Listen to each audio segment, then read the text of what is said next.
Imagine, tu as une voiture, elle dépasse l'échéance de la révision et elle ne peut plus démarrer. C'est absurde, c'est énorme, hein? Eh bien, chez Epson, il faut savoir que si tu dépasses un certain nombre d'impressions, ton imprimante, pareil, refuse de démarrer. Allez, on en parle.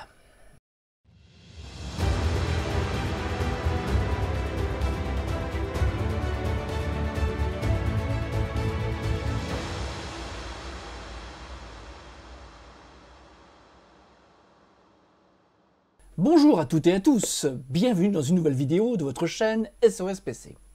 Alors, tout comme la semaine dernière, je vous propose une vidéo un petit peu différente, toujours pour rompre cette monotonie. Et donc, aujourd'hui, on va parler de la remise à zéro des compteurs cachés d'Epson. Alors, je fais des articles, je fais des tutos là-dessus. Je vous ai fait une vidéo il y a quelques mois où je vous montrais comment on remettait à zéro les compteurs des EcoTank, qui sont des imprimantes récentes qui ont des réservoirs d'encre. Mais j'ai eu beaucoup de courriers qui me disent « Mais attends Christophe, t'es gentil, que ton EcoTank qui est toute récente, qui a 1 an, 2 ans. Moi j'ai des vieilles imprimantes, nous avons des vieilles imprimantes, comment fait-on » Alors, j'ai peut-être pas été suffisamment clair sur la vidéo précédente, donc je le répète. La plupart des imprimantes Epson peuvent être remises à zéro, et justement, c'est pour ça que je fais cette vidéo. Je vous propose donc aujourd'hui de remettre à zéro une SX 435 de chez Epson. Alors pour info, je suis allé vérifier, c'est un modèle qui a été vendu, enfin qui est sorti en 2015, voilà, donc c'est pas tout jeune. Alors je vais vous montrer la manip de remise à zéro.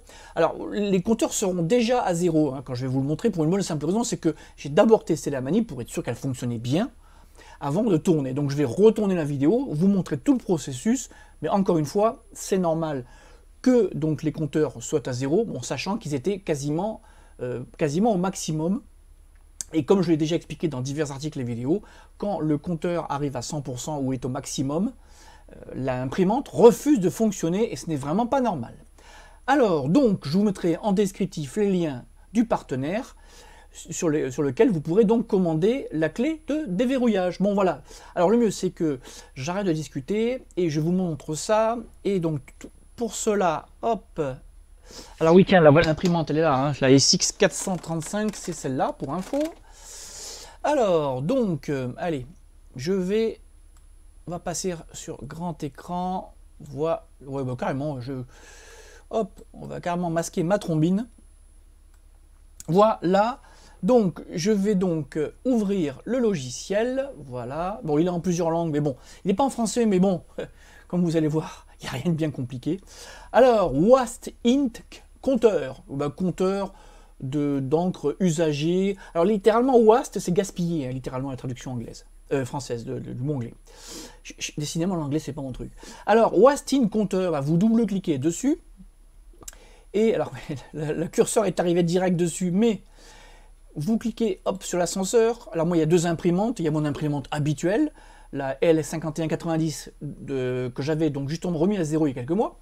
Et là, donc, j'ai rajouté la SX430. Alors, le pilote a détecté le SX430, mais c'est bien la 435 qui a été l'objet de la remise à zéro dans ce tuto. Donc, vous sélectionnez donc la bonne imprimante. Donc, faites gaffe, hein, si vous avez plusieurs imprimantes. Donc, juste avant de commencer, ben, vous pouvez lire ce ou ces fameux compteurs, il y en a souvent deux. Voilà, donc là je vous l'ai expliqué pourquoi il est à zéro. Donc, il sera à un pourcentage, parce que si vous êtes en train de regarder cette vidéo, c'est que vous avez un message d'alerte ou que votre imprimante refuse de fonctionner, c'est que vous avez attendu trop longtemps. Et donc, là, c'est très simple, on va cliquer sur Reset Waste Ink Counter, mais il faudra bien sûr au préalable avoir acheté une clé. Alors, je vais aller, hop, copier-coller ma clé. Voilà. Alors, je vous le dis, pour les petits malins, c'est une clé à usage unique pour ceux qui s'amuseraient à relever la longue clé.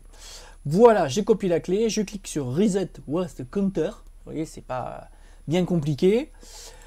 Moi, j'ai fait un CTRL-C pour copier, après faites un CTRL-V pour coller, hein, je vous le dis, petite astuce. Et après, on peut pas faire plus simple. Hein. Je clique sur OK, j'attends quelques instants, et hop, voilà, c'est fait. On vous dit en anglais de redémarrer l'imprimante. Donc, ce que je fais, hop, allez, hop là, allez, je reviens à l'écran quand même. Je reviens quand même à l'écran. J'éteins l'imprimante. Oui, voilà, mise hors tension.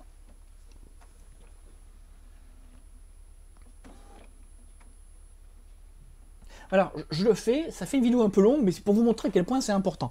Voilà, là, elle est complètement éteinte. Et à ce moment-là, donc, vous attendez 30 secondes, et après on va la rallumer. Alors oui, les compteurs sont déjà à 0, mais c'est pour vous montrer le processus.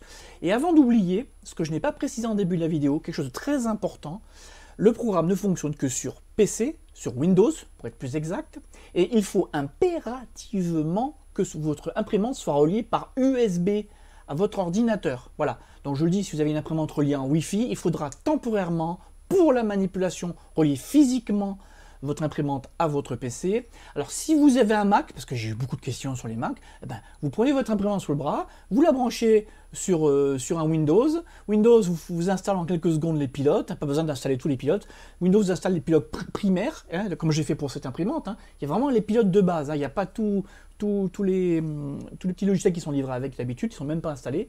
Du moment que l'imprimante est détectée, et voilà, vous faites le reset et après vous remettez sur votre Mac. C'est pas un problème. Donc, je vous rallumez l'imprimante. Alors, il y a bien sûr plus que 30 secondes vu que je cause beaucoup. Voilà, vous rallumez l'imprimante. Voilà, là, elle est en service. Une fois qu'elle est rallumée, voilà, vous le cliquez sur la croix et vous, quand vous cliquerez sur Read Waste Counter, vous aurez 0 partout. Voilà. Bon, c'est pas bien compliqué, mais comme je vous l'ai expliqué, c'est simple. Mais si on le sait pas... Voilà, bon bah écoutez, sur ce, bah, je pense que je vous ai dit l'essentiel, et je vous dis à bientôt pour une nouvelle vidéo et une nouvelle astuce. Bye!